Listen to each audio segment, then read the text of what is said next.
Revenons donc maintenant au sport. Mesdames et messieurs, les amis d'aujourd'hui sont devenus les ennemis. Que Akwe, Abdourahmane et Mbappé. Akwe, Abdourahmane et Mbappé, pour eux, c'est le palais ici. Maintenant, ils ont décidé que je viens voir parce qu'ils nous ont informé qu'ils ont déjà porté plainte. Akwe, je suis là. Mbappé, je suis là. Abdourahmane, je suis là. Avec Thierrindo, je suis là. Djougela Sif, part du Canada, là, tu viens me trouver ici à Lausanne. Je suis venu avant que vous n'ayez déposé votre dossier. Vous avez dit que vous allez porter plainte ici. Vous allez porter plainte dans cette institution. Vous allez porter plainte. Vous allez porter plainte à toi, Claude Pessentel. C'est-à-dire qu'ils vont porter plainte ici, à Cavaillé, c'est-à-dire l'Assemblée. Ils vont porter plainte ici, à Ndiaye Difendi, c'est-à-dire le Parlement. Ils porteront plainte ici à Paul Biya pour avoir promulgué la loi. Dans quel pays au monde vous allez laisser votre pays pour venir porter plainte? Abdourahmane Amadou, je ne vois même pas ton bureau ici. À quoi tu as déjà été à Lausanne? Mbappé, tes faux diplômes de faux doctorat là que tu racontes partout, c'est ici que tu viens nous raconter que tu vas venir porter plainte. Je suis donc venu à l'avance. Je suis là avec mes avocats. Je vais défendre Paul Biya que c'est le candidat de la République. Vous portez plainte à Paul Biya. Mais c'est la magie que je vois.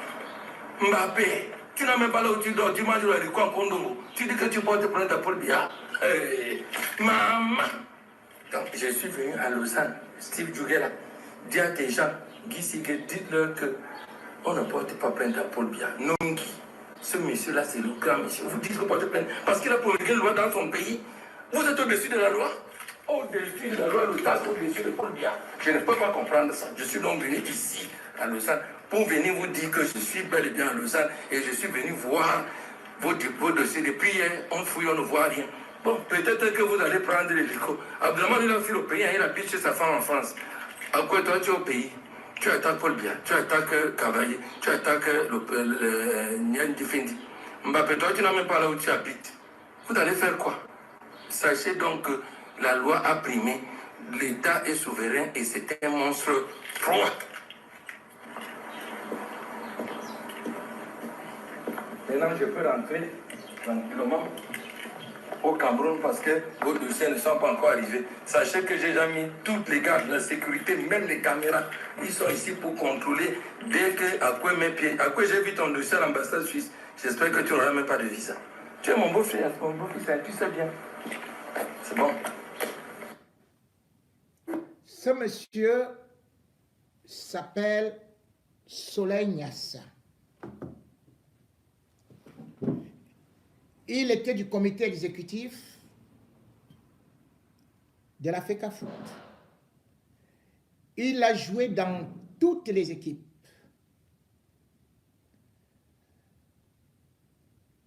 Quand un président arrive, Soleil Nyassa est avec lui. Mais en même temps, il est contre lui. Soleil Nyassa est un homme qui, après avoir fait semblant, après avoir mangé dans la main de Sédou Moundjoya, à la dernière minute, a changé de camp pour se retrouver avec Samuel Eto'o, où il a bien mangé, bien bu, et surtout a eu des factures qui ont été payées. Mais en ce temps, Soleil Nyassa, qui met toujours le nom de Paul Biya devant, au niveau de la FECAFOOT, est celui-là aussi qui fait partie de ces gens qui prennent de l'argent, mais qui disent que c'est Samuel Eto'o qui a tout volé. 8 clubs déclarés dans l'Ombamekim. Et finalement, on découvre que 4 étaient fictifs. Nyassa Soleil a donc été écarté de la Fédération camerounaise de football par décision du président de la FECAFOOT. Nyassa Soleil est cet individu, comme bien d'autres, qui nuisent au football depuis très longtemps et qui nage en eau trouble. Et d'ailleurs, j'ai souvent cité son nom dans l'assassinat de Martinez Zogo, puisque c'est celui-là qui d'ailleurs était le premier à publier les photos de la voiture. Et en même temps, c'était aussi lui qui avait fait croire que Martinez Zogo était en train de manger du petit poisson et buvait de la Guinness. Il est donc celui-là qui, étant avec Eto'o, donne aussi des informations, souvent, aux tireurs à gages de la diaspora pour qu'ils fassent un chantage à Samuel Eto'o. Vous avez pu constater que dans l'affaire de Samuel Eto'o, qu'on soit pro ou anti, mais une chose est sûre, c'est qu'il y a beaucoup de fake et il y a beaucoup de manipulation, d'intoxication, parce que des gens ont vu en Samuel Eto'o une certaine ambition, et pourtant, ceux-là qui tirent aujourd'hui sur Samuel Eto'o sont exactement comme Soleil Nyassa. Ils ont mangé dans la main de Samuel Eto'o. Ils ont été partisans de Samuel Eto'o. Et même en décembre 2023, c'est eux qui étaient, enfin 2021, c'est eux qui étaient dans la campagne de Samuel Eto'o en disant qu'il était le meilleur choix pour l'élection présidentielle. Je n'étais pas là. J'y portais quelques réserves.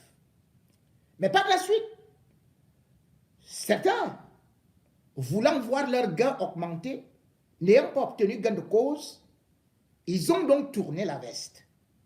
Et on assiste donc à un acharnement. Je suis journaliste. Je ne suis pas quelqu'un qui exerce dans les règlements de compte, dans la manipulation. Je ne suis pas là pour me faire aimer. Et depuis que je fais mon métier, j'essaie toujours de redonner les événements tels qu'ils sont. J'essaye de donner l'information avec l'objectif de sensibiliser et aussi de pouvoir permettre, même à ceux-là que j'indexe, de pouvoir s'en sortir ou de sortir de leur trou pour essayer de retrouver le droit chemin. J'ai critiqué Samuel Eto'o lorsqu'il a eu son projet de 7 ans de mandat. Et d'ailleurs, à une certaine période, Samuel Eto'o peut-être me cherchait avec les coups de marteau pour briser ma tête parce que je ne manquais pas. Et d'ailleurs, lorsqu'il avait giflé Boni Philippe, j'ai été celui-là ayant le plus descendu Samuel Eto'o à travers des médias internationaux. Boni Philippe ne m'a jamais dit merci.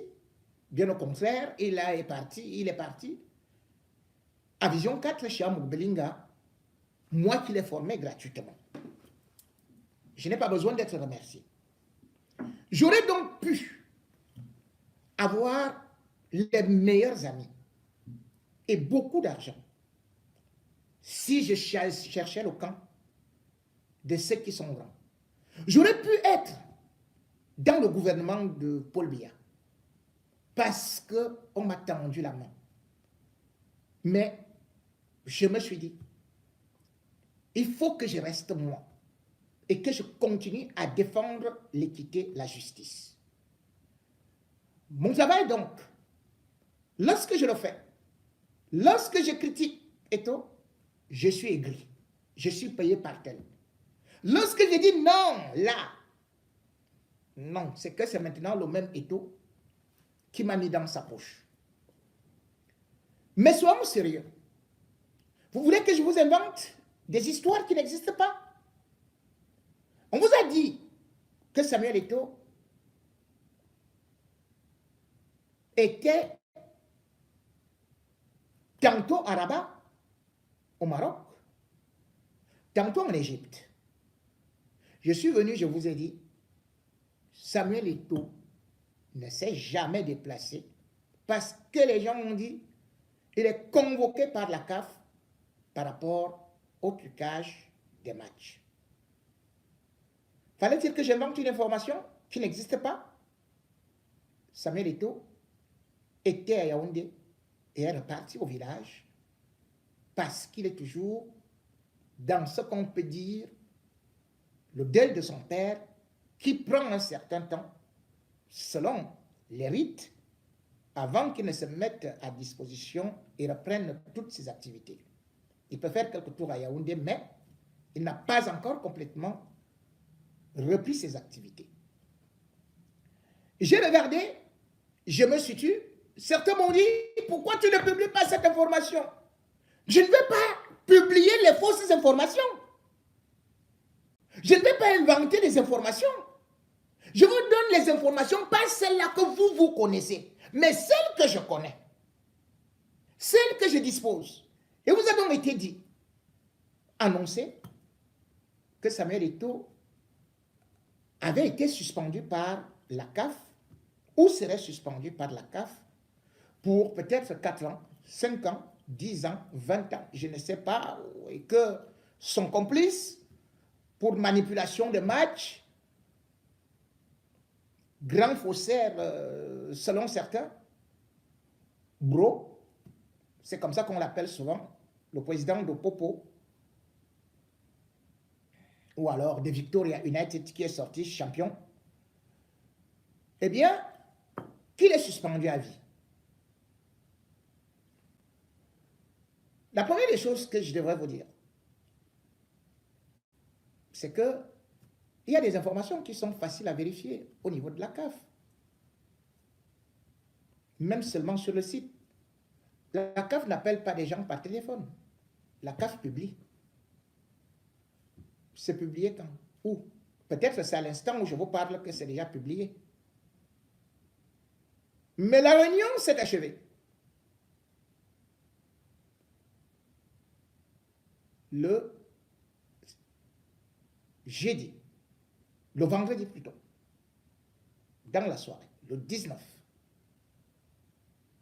Et le seul communiqué que la CAF a publié, c'est une motion de soutien au Maroc qui doit organiser une CAN, qui va organiser, qui sera parmi les pays organisateurs. Donc c'est la co-organisation de la Coupe du Monde 2030. Moi, je n'ai donc pas des éléments, sauf si c'est par sorcellerie, ou sauf si c'est dans les tiroirs, ou sauf si on va les sortir comme un pigeon, je ne sais pas comment, pour vous dire que Samuel Eto'o est maintenant rayé par la CAF, est suspendu par la CAF, est suspendu par ceci, parce qu'il aurait signé des contrats avec telle ou telle société. D'ailleurs, j'avais critiqué cela aussi, qu'il aille signer avec OneXBet. Je n'étais pas d'accord et je lui avais dit d'ailleurs le danger que cela représentait. J'avais dit ça ici en direct. Mais certains, quand je le disais, ils m'avaient rabattu le claquant en disant que je n'y connais rien. De quoi est-il question? Certains ont soutenu que Samuel Eto'o avait eu à faire le trucage des matchs, à favoriser Victoria United qui est devenu champion du Cameroun, justement après les playoffs, et bien d'autres choses qui ont été mises en exergue. Mais sauf que, lorsque cela est arrivé, la CAF avait publié un communiqué, le 9. Mais ce communiqué voulait dire que c'est l'ouverture d'une enquête. Et je l'ai expliqué, l'enquête au bout de 6 mois doit être clôturée. Samuel Eto'o ne s'est donc jamais présenté au niveau de la CAF comme on l'annonçait le 17 avril. Il ne s'est pas présenté. Est-ce que la CAF peut suspendre Samuel Eto'o? Est-ce que la CAF a les moyens de suspendre Samuel Eto'o? Les textes de la CAF sont clairs. La CAF contrôle les compétitions qui lui sont assujetties. La CAF, en ma connaissance, peut donc sévir sur des clubs qui sont engagés dans sa compétition, sur des arbitres, ainsi de suite. Mais la CAF, comme on disait, la commission éthique, même si ses bras sont lentement, même si le Cameroun comptait sur Sédou Mbongo Njoya pour actionner cette suspension, ce serait inutile. Parce que Samuel Eto'o va attaquer ça directement au niveau du TAS. Il faudrait qu'on dise aux Camerounais que c'est la FIFA, par l'autruchement de sa commission éthique, qui peut prendre des résolutions contre Samuel Eto'o. Or, il se trouve que c'est Samuel Eto'o qui plutôt a porté plainte contre la Confédération africaine de football pour diffamation et a cité des personnes nommément, dont Mosengo, qui est le secrétaire général de la CAF. L'affaire de Samuel Eto'o est une affaire politique. Et c'est pour ça que je dis aux gens, quand nous prenons certaines positions, il faut savoir que ça peut nous arriver. Certains aujourd'hui veulent faire comprendre que, comme Nyassa Soleil, que l'État est un monstre froid. Et qu'il faut supporter Narcisse Mwele-Kombi. Les mêmes gens qui disent que Samuel Eto'o doit respecter la loi, doit respecter les hautes instructions de l'État, du chef de l'État, ils vont me demander d'aller marcher. Est-ce que ce serait logique? Pour dire que Samuel Eto'o s'est basé sur un décret de Paul Biya en 2014.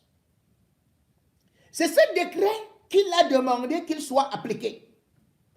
Mais on dit, non, c'est l'État qui doit choisir le sélectionneur et c'est l'État également qui doit, alors qu'aucun article ne le dit, choisir le coordonnateur et tout le staff technique. Bref, Samuel Eto'o a été élu pour rien. Il ne sert à rien. Parce que Paul Biya, selon les hautes instructions de Ngongo, on doit respecter les hautes instructions dans un pays de droit.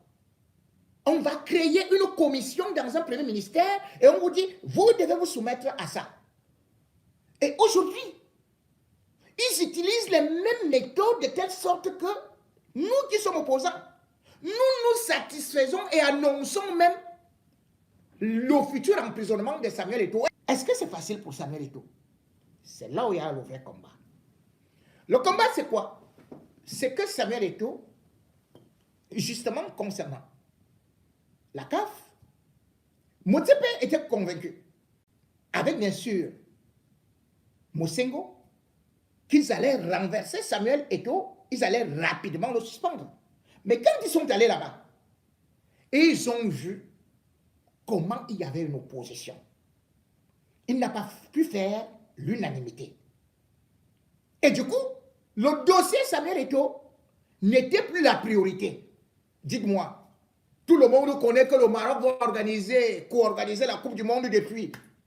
Mais la CAF, subitement, après avoir convoqué Samuel Eto'o, qui n'est pas venu, le lendemain, il convoque une assemblée. Tout le monde va à Rabat. Vous partez là-bas, vous dites que, bon, vraiment, la seule chose que nous sommes venus dire, c'est que vraiment, on vous soutient. Mais la CAF doit soutenir une candidature. Ce n'est plus la candidature. On a déjà accordé au Maroc l'organisation de la Coupe du Monde. Point final. La CAF n'a plus à se réunir après. Alors que c'est fait depuis fort longtemps. Et d'ailleurs, la CAF a soutenu le Maroc. C'était le 16 mars ou c'était au Rwanda, à Kigali, lorsqu'elle a tenu son assemblée élective, où Gianni Infantino a été porté par acclamation à la présidence pour le 3e mandat. L'affaire de Samuel Eto'o est justement celle-là qui, au Cameroun, et même en Afrique, on ne veut pas que quelqu'un ait une ambition. Et quand j'ai parlé de l'ambition, on est donc obligé même d'utiliser des moyens qui sont hors la loi. La Fédération camerounaise de football, si elle doit être sanctionnée, si Samuel Eto'o doit être sanctionné, ça ne peut être que la FIFA. Citez-moi, quel est le président de la fédération a été sanctionné par la CAF? Donnez-moi, peut-être j'ai un peu oublié, hein. Mais moi, je peux vous dire, la fédération, la FIFA, pour te sanctionner, elle passe par la commission éthique. Et cette commission éthique, c'est elle qui doit t'entendre. Or, quand on m'annonce la sanction de Samuel Eto'o, je ne comprends pas très bien.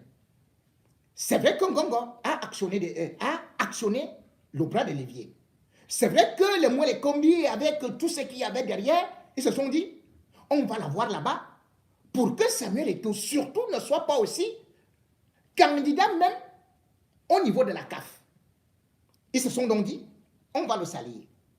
Mais lorsqu'on essaie de voir la fédération, la FIFA elle-même, pourquoi est-ce qu'ils ont échoué? Et pourquoi est-ce qu'ils ont des freins? C'est parce que Samuel Eto'o, exactement, a aussi des réseaux. Il faut savoir que chaque président même de fédération, pas seulement au Cameroun, hein, où ils dépendent de Paul Biya, mais les autres, vous croyez qu'ils dépendent de qui? Les chefs d'État de là-bas aussi, ils appellent aussi, ils disent que dites au président de fédération qu'il doit voter contre tel, qu'il doit aller contre tel. Avant le direct, j'ai publié les photos. Vous croyez que le président de la fédération congolaise de football ou rwandaise de football ou ceci de football va venir dire que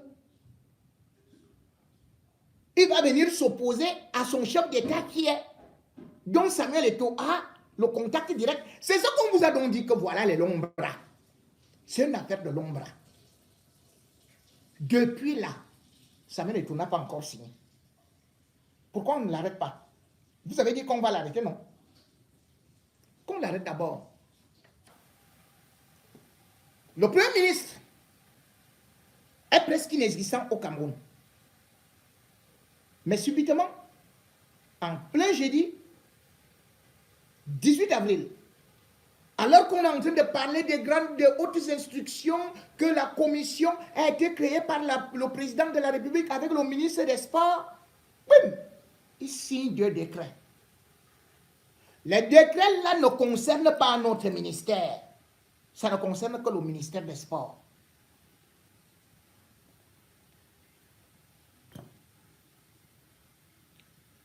Dans le ministère des Sports, vous avez le directeur du développement du sport de haut niveau. Vous connaissez qui est-ce qui a été relevé? Mbankolo. C'est l'homme à tout faire de Mwele Kombi. Tantôt, il le présente comme son neveu, mais à côté, on dit que c'est son gars. Instruction dont a été donnée parce que c'est l'un des piliers de l'affaire Marc Brice et qui a aussi demandé à Mwele Kombi de conduire tout ce monde-là et de venir avec n'importe qui pour juste régler des problèmes de personnes. Mwele Kombi l'a donc utilisé. Demandez maintenant, on a dit, appelez à d'autres fonctions. Ces fonctions sont où? Et je vous dis que c'est l'un des départements, quand vous parlez de lui, cela veut dire que c'est le vice-ministre. C'est le ventre du ministre. Et qui l'enlève? C'est le premier ministre. Depuis quand? Mwele Kombi, subitement comme ça, là, se lève. Au moment où on parle du sélectionneur, il vient, il agit immédiatement là. Les gens vont dire non, il fait souvent ceci. Mais c'est seulement à cet instant-ci. Posez-vous des questions. Je ne peux pas aller beaucoup plus loin, mais la réalité est que d'autres rapports sont arrivés à Biya. Parce que vous avez un monsieur qu'on appelle Cyril Tolo. Cyril Tolo a joué un rôle incroyable. C'est lui qui jouait, qui faisait la liaison entre le ministère des Sports et Ngongo.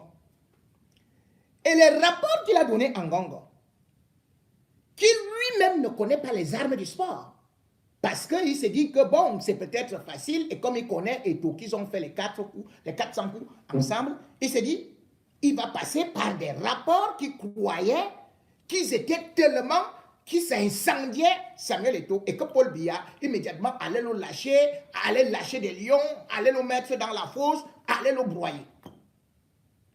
Cyril Tolo, c'est lui qui a donc fait toute cette navette.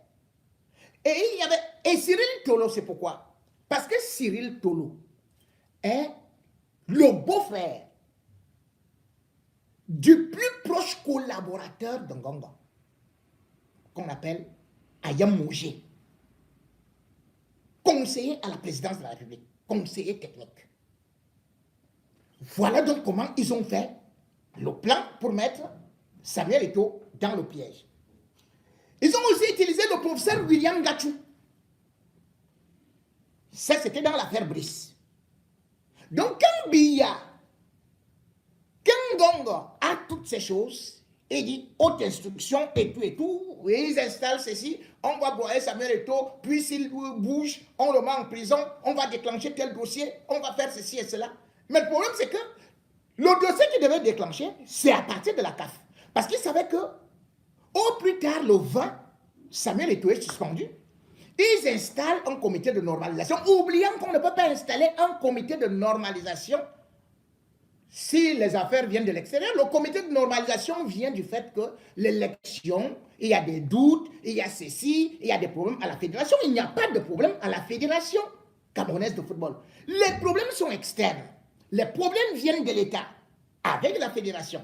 Ce qui veut dire qu'à partir de cet instant-là, on dit qu'il y a intrusion, il dit qu'il y a ingérence de l'État. On ne peut donc pas, par rapport à tout ce qu'ils ont visé, que dès qu'on met comité de normalisation, on nomme immédiatement Joshua aussi. Joshua aussi, eh bien, il valide le contrat. Vous voyez comment Brice est en train de se balader là? Samuel Eto'o n'a pas encore signé.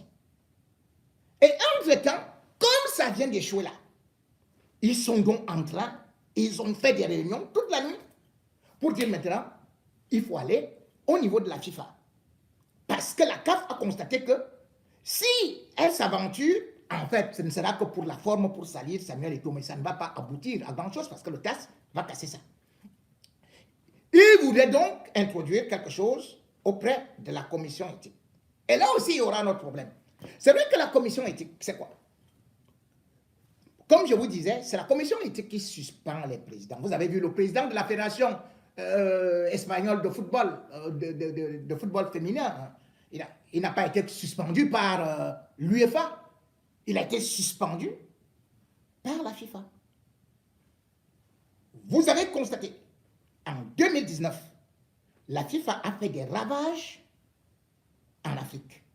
Pourquoi? Parce que Gianni Infantino, tous ceux qui se sont opposés ou qui ne voulaient pas la nomination de son agent, de son élément, de son faire-valoir, Fatma Samoura, la Sénégalaise, qui a été affectée pour venir commander la CAF, eh bien, tout cela ont été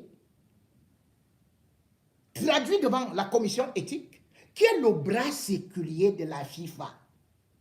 La CAF n'est que l'antichambre de la FIFA. La CAF ne décide de rien. C'est de faire valoir. Parce que pour être élu président de la FIFA, il faut avoir l'Afrique. L'Afrique a 54 fédérations. C'est-à-dire que c'est la confédération la plus puissante, la CAF. Et c'est ce que Infantino a cherché à contrôler. Pour que Infantino lui-même soit élu, il a utilisé qui? Il a utilisé Samuel Eto'o. C'est comme ça d'ailleurs que Samuel Eto'o lui-même avait soutenu Ahmad Ahmad, que vous avez d'ailleurs vu au deuil de son père. Donc Infantino a pris l'Afrique et il ne peut pas perdre l'Afrique. Et il sait que Samuel Eto'o est très influent, dès qu'il a dit ça, que la CAN ne peut pas être tous les 4 ans. Eh bien, beaucoup de présidents de fédérations, y compris les chefs d'État, ont suivi Samuel Eto'o. Infantino a échoué. Or, Infantino, aujourd'hui, certes, il vient d'être élu. C'était le 16 mars 2023 au Rwanda avec 200 machins et tout, 200. Mais il sait pertinemment que le choc où l'État du Cameroun l'envoie là, à travers Mosengo. Parce que Mosengo, je vous avais déjà expliqué, comme on lui a donné, on lui a filé une petite femme là, avec qui il vit maintenant là. Mosengo, c'est le camarade de classe, le camarade d'université de Gianni Infantino. Ils ont fait la fac ensemble. Et il a utilisé Mosengo comme justement aussi un envoyé spécial, un levier, le nègre de service, Véron Mosengo, qui poursuit aujourd'hui Samuel Eto'o. Mais c'est un escroc. Motsepe vient au Cameroun, je vous explique encore ça. Voilà des gens qui viennent prendre même des entreprises camerounaises, soi-disant, à partir du foot. L'Union camerounaise des brasseries. Comment se peut-il que Motsepe devienne actionnaire là-bas? Comment se peut-il qu'aujourd'hui, Mosengo soit tellement impliqué dans les affaires de la FECAFOOT, alors que ce n'est pas le rôle de la CAF? Juste parce qu'ils veulent avoir un faire-valoir qui vont traîner comme une chèvre à gauche et à droite. Après, vous allez entendre même que, oh bon, même la CAN aujourd'hui, on va vous dire que la CAN va même se jouer dans les 10 ans. Qui va discuter? Quel Africain va discuter? Mais Samuel Eto'o avec sa grosse gueule, et parce que Samuel Eto'o a le bras long, vous pouvez dire tout ce que vous dites, mais je dis, il a le bras long. S'il n'avait pas le bras long, Gongo l'aurait déjà mis en prison. On dit tout simplement que lorsqu'il y a des injustices, si c'est toi, je me bats pour toi. Parce que chaque fois qu'on laisse ce régime-là piétiner les lois, piétiner les décrets qui sont signés, juste parce qu'on dit oh, l'État est un monstre froid. Mais après, quand ça t'arrive, qui va te défendre? Qui va te défendre? Aujourd'hui, vous soutenez un bandit comme Mwele Kombi. Alors que jusqu'à présent, nous n'avons pas le stade olympique. Oh, il y a eu des tournements de 50 millions, 500 millions. On a donné à Roger Mila. Et alors quoi? Vous savez ce que Roger Mila a donné au Cameroun? Même si Roger Mila prend même 1 milliard, est-ce qu'on doit se plaindre? L'honneur du Cameroun à la Coupe du Monde, 90 ou 94. C'est une icône. Comment se peut-il que les Mwele Kombi ont des... Vous vous rendez compte? Le stade de Yabassi est où? Le stade de Yabassi, on a investi de l'argent dedans. On a donné à Mwele Kombi. Près de 800 millions, donc près d'1 milliard. Le stade est abandonné. Le stade est en friche. Alors que c'est un stade municipal. Il a bouffé tout de l'argent. Tout l'argent. Notre problème, c'est 2 milliards au colo. Donc, vous croyez que les joueurs de football là n'ont pas touché leur argent? Quel joueur n'a pas touché son argent? Si les joueurs ne touchaient pas leur argent, ils allaient parler. Vous laissez là où on vous doit 3 000 milliards. Voilà ce pourquoi nous devons nous battre. Laissons qu'on supporte Mwele Kombi avec les Ngongo. C'est des bandits. Et vous tous qui les supportez là, vous rendrez compte au peuple camerounais. Quand je parle de ça, oh, c'est la distraction, oh, pourquoi tu ne dénonces pas Eto'o? Donc, je laisse Mwele Kombi et je vais parler du sport. Le sport a développé quel pays? Le football a développé quel pays? Le football construit les routes. Le football construit les machins et tout et tout. Donc, on laisse Ngongo et Mwele Kombi. Et vous dites que, oh, on va arrêter tout. On va arrêter tout. Il faut l'arrêter. Oh, le détournement. Et c'est des jeunes comme vous. Dans la plupart des cas, c'est vous qui soutenez cette histoire-là. Moi, quand un jeune peut être dynamique, quand il peut avoir des projets, je le critique. Mais quand je vois qu'il y a un acharnement, je dis je ne peux pas être parmi les assassins. Vous êtes là parce que le pauvre gars d'autrui, il est sorti de nulle part avec ses pieds de foot. Il a réussi à avoir de l'argent. Vous dites qu'il n'a même pas de l'argent. C'est les autres qui ont de l'argent. Même les milliards qu'il a gagnés, ce n'est pas intéressant. Oh, il est seulement venu pour voler. Oui, il est venu pour voler. Mais tout le monde a vu comment il a gagné sa vie. Je ne peux pas être dans l'injustice. Le stade Paul Biya, la première pierre a été posée en 2008. Je ne vois pas les postes, je ne vois pas les activistes s'acharner sur le stade Paul Biya.